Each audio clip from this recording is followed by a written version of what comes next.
Behavioral finance.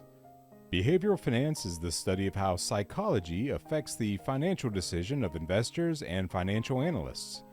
It's a subfield of behavioral economics, which is the study of irrational financial decision-making.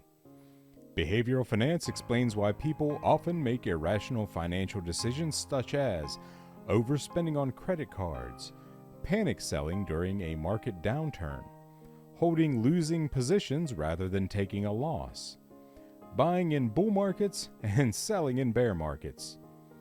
Behavioral finance uses financial psychology to analyze investors' actions.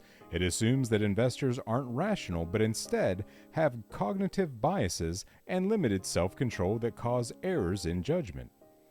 Behavioral finance is useful for analyzing market returns in hindsight, but it hasn't yet produced insight to help investors develop a strategy that will outperform in the future.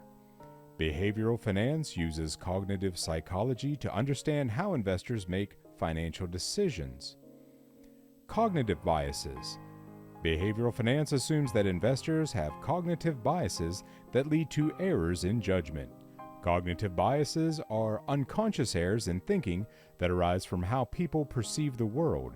Examples include confirmation bias, where people give more weight to evidence that supports their beliefs, and the sunk cost fallacy, where people protect previous choices even if they are no longer good.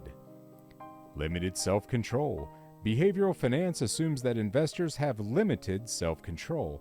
For example, investors may hold losing positions rather than feel the pain of taking a loss. Psychological traps.